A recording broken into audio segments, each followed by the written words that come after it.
Here we is, on this lovely Saturday afternoon, June 29th, 2024, overlooking an area of the Apalachicola National Forest known as the Tate's Hell region. And some might say, well, they just called it that because of all the mosquitoes and biting flies. Yes, some might say that. Others would say it's because of something else in that area. Something much worse than biting insects. And I'm not talking about alligators either. Chingados, cabron, pendejos, said illegal alien Luis Pereira. We were sitting, fishing. The sun had not come up yet. You could just see the glow of the sun above the horizon, and we heard the screaming start out in the forest, and at first we thought it was dogs, but then we soon found out it was not dogs, it was something much worse than dogs. Mr. Pereira says that he and his friends listened to the howling grow louder and closer, and then they saw hairy men appear just at the forest edge on the other side of the water. Washteshte wichasha. Washte. They said it was a bruja in their language, a witch, but the people of this area and other areas of North America know it as the swamp ape, one who walks between two worlds, the ruler of the shadows and the ghost of the darkness.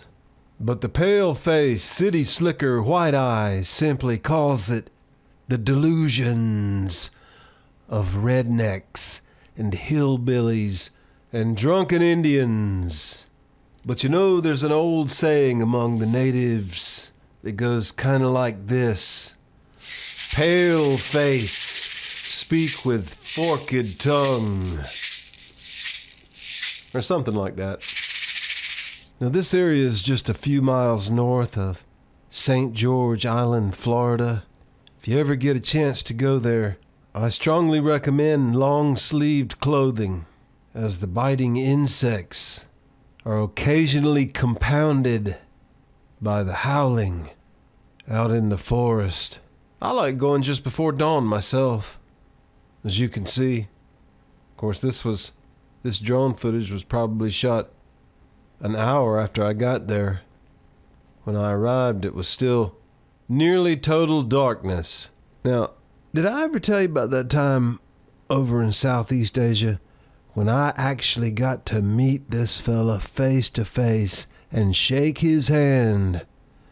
A man who had been cut out of the belly of a rather large snake and survived. I find that really, really fascinating, and every time I think about it, I just think, what are the chances that I would get to meet someone that rare? Says illegal alien Luis Pereira. My friend, we were fishing, And when it started, my fucking friend, he ran, but I stayed, and I was looking at it, and it was looking at me, it said, looking at me with a fucking face.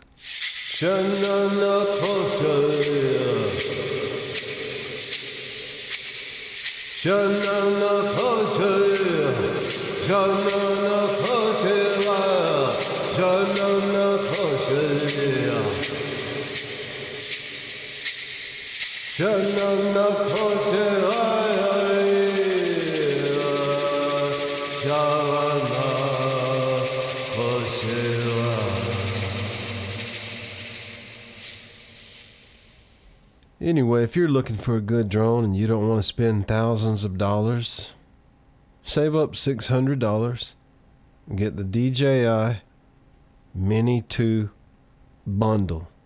You won't be disappointed. Very good drone.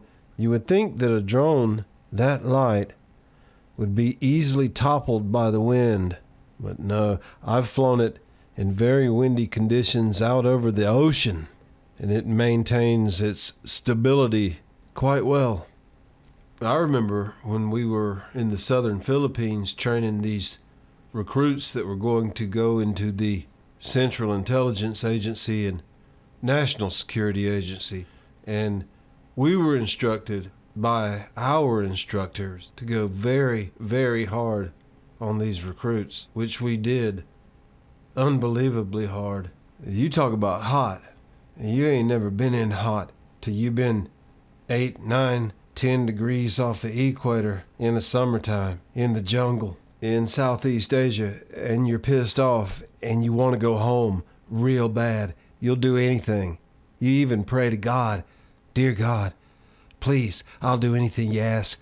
Get me out of here. Just get me out of here, God. But anyway, what the hell was I saying? Oh, yeah. They had these legends over there among the people that lived near the jungle areas of something called the Capre, which was a giant hairy man that was sometimes seen up in the trees out in the jungle. And they insisted upon it. And they had no reason to lie, nothing to gain. But like here, like anywhere, you talk to the city people will laugh and say, ha ha ha, oh, that's just mythology, folklore, fairy tales. The vast majority of the world's population inhabit rural areas. The rural people of the world occasionally pay witness to specters out in the night. The city slicker often is surrounded by violence and bloodshed. Out here, we is everything. Out here, my fine feathered friend. Out here, we is everything. Out here, my fine feathered friend.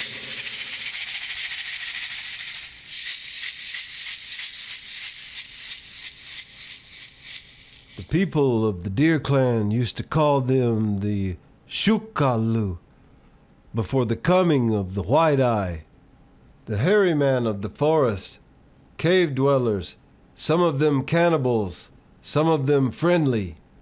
And at some time, not too long ago, in the late 1600s, early 1700s, the tribal nations of that region all banded together and went to war against the Shukalu.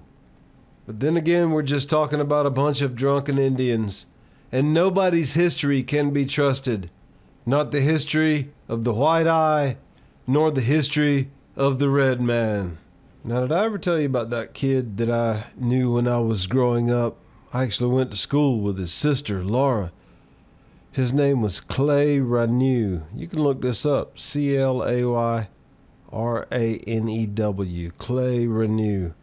He murdered his entire family with a butcher knife. He first murdered the parents in their bed, and then his sister, my classmate, he chased down in the yard and stabbed her more than 40 times. You see, my fine feathered friend, the devil sometimes gets into people. But what are you gonna do? Bury your head in the sand. Ignore all of the violence around you. Maybe take in a movie here and there. Go out and see my girlfriends, yes. Go out and get my head cut off by a serial killer who's possessed by demons.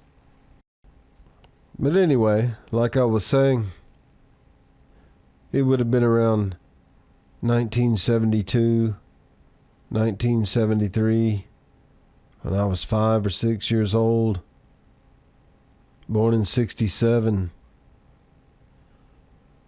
Spending the weekend with my grandparents, as I did every weekend. My mother worked 3 jobs. One night, listening to a baseball game on the radio with my grandfather, as we always did.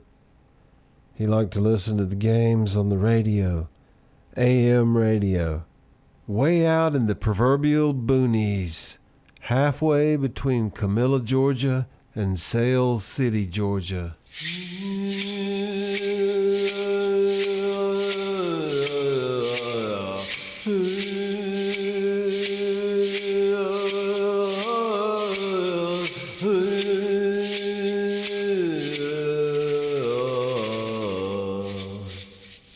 Came a screaming out in the woods.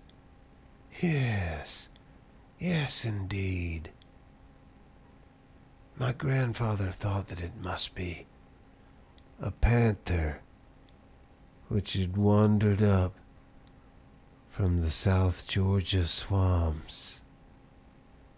Apparently so did my Uncle Andy next door. The only 2 houses around for miles.